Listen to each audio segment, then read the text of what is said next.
All right, so this week we're dealing with Taharah, and which means cleanliness. Okay, so the word used for impurity is Najaasah. And Najaasah means every kind of impurity: filth, pollution, defilement, things that render, anything that makes something unclean and dirty. And so tonight we'll be talking about clean things and dirty things. And I want to advise you and warn you up front that if you're easily grossed out by certain things, then be careful and you maybe, mute yourself during that time. So Najaasah, they divide it into two main groups. There's called Najaasah Haqiqi, which means the physical impurities that you see, like cow dung or whatever it is. And then you have Najaasah Hukmiya, which is Najaasah in effect. That is, this is an impurity that Allah subhanahu wa ta'ala has defined, and it's not a physical thing that you can see, but it puts you in a state of impurity. And so there, of course, on both of these, they have grave and minor and major. What is important here is to know these are considered the major impurities or things which will cause us to become impure when we involve and indulge in them. The pig and all of its products, living in pig, we are asked not to be involved with pig. Human excrement, in terms of human beings, human excrement, human urine, semen, prostatic fluid, anything like that from the human being is considered an impurity. So the first thing we did just now, when these things come out of you, it causes you to be impure. Here, the actual item, the actual urine, the actual semen, the actual those things, the excrement. Here it's talking about a physical object. These are by themselves impure. So hukmiya is the passing of them, causes you to become impure.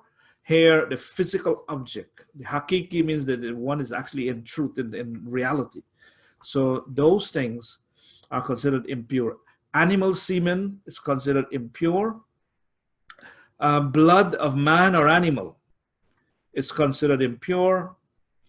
Mouthful of vomit, the vomit itself is considered impure.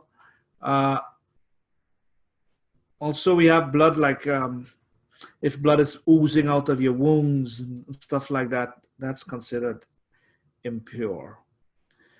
Like pus and serum and all those things, when you get a big sore and you have that, what we call that yellow thing, and all of that coming out is considered impure. Sweat and saliva of unclean animals are considered impure. So the sweat and saliva only for the unclean animal. And unclean animals means those which we're not allowed to eat and slaughter for food. Those kind of, the sweat and the saliva of them. Example, a dog. A dog has a special place in where their saliva is very impure and their sweat. The flesh and the fat and the tissue and the skin of an animal that has died of natural causes. It wasn't killed in an Islamic way. You see a dead animal on the road, a dead sheep. You're not allowed to go and eat that meat. That is considered impure for us. The parts that don't have blood running in them, we can use them for things like ornamentation, like the horns, the teeth, the hooves, the feathers. They are considered clean. But the flesh and the fat and the tissue of a dead animal that was not slaughtered according to the Islamic way, and also it was an unlawful animal that we don't usually eat, those things are considered impure for us to go and partake of. The milk of a dead animal, it's whether that animal is, if it's a dead animal, even when it was alive, if we could have lawfully drink the milk, a cow, but if it's a dead animal, then we are not allowed anymore to drink that milk. And So the milk of a dead animal, whether lawful or unlawful, is considered impure. And any kind of, if you see something on the road, I mean, with liquid oozing out of it, like a carrion of an animal, those things are considered impure. Don't go near them.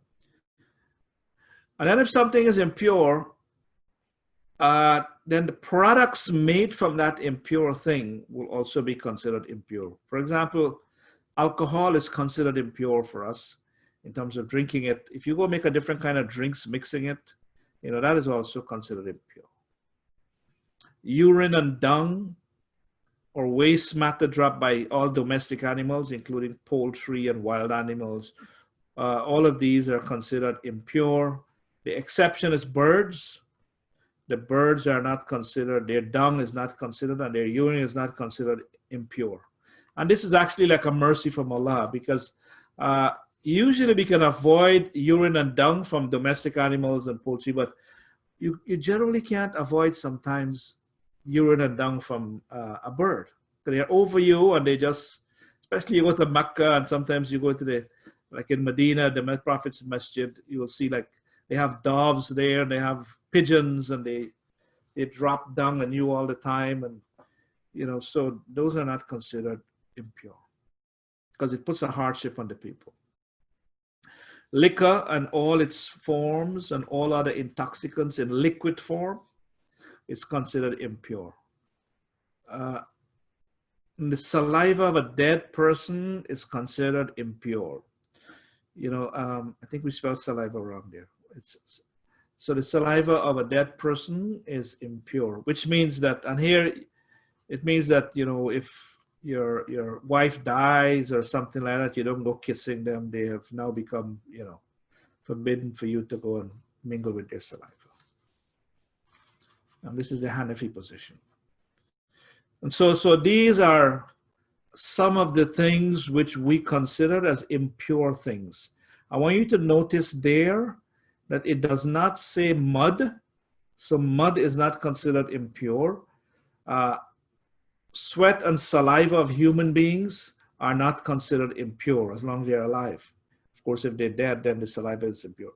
But whilst you're alive, your saliva and your sweat is not. So if you're sweating and you have to go by the masjid, it does not affect you. You're not considered impure, even though you may be smelling with that sweat.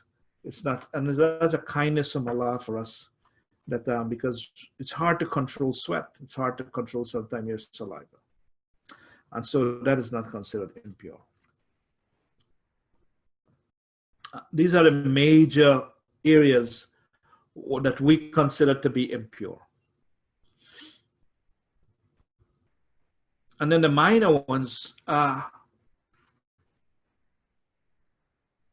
is the urine of lawful animals, like cow and horse, is a minor impurity.